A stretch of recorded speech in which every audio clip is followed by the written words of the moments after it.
días anteriores pues se les había dado un comunicado en el que se les estaba informando de que se iba a trabajar en el mantenimiento del área de filtros rápidos acá en la planta de tratamiento de agua potable.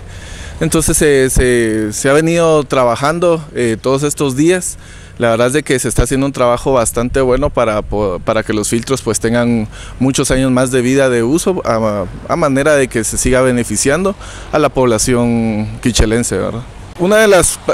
las principales cosas que se hicieron fue el cambio de unas llaves del área de drenaje que tiene acá, ya que las cuales pues tenían algunos problemas. Entonces vimos esa situación, se le informó al señor alcalde y él nos giró las instrucciones para poder hacerle el cambio respectivo a manera de asegurar el trabajo. Además se está haciendo un recubrimiento de 8 centímetros de una plancha de concreto a todo el área de filtros, a manera de que también estos mismos filtros pues puedan durar muchos años más todavía. Es importante recalcar que el recubrimiento que se le está haciendo anteriormente estaba lo que es dejando salir el agua, si se puede decir. Sí, efectivamente ese fue el problema que tuvimos, que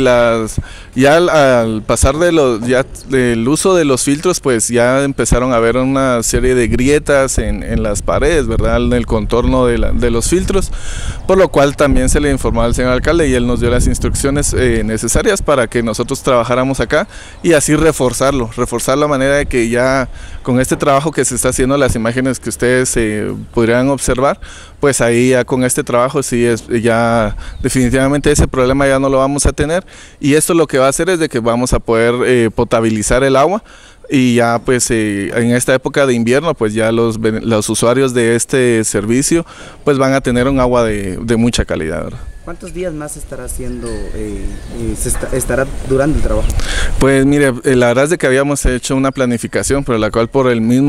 al ver una situación pues hemos visto otra. Entonces a manera de hacer un buen trabajo es de que seguimos trabajando acá, y tal vez unos 4 días todavía por el tema de que se tiene que hacer la fundición, y esta misma tiene que llevar su tiempo de secado y no apresurarlo, porque si no vamos a volver a tener las mismas condiciones, ¿verdad?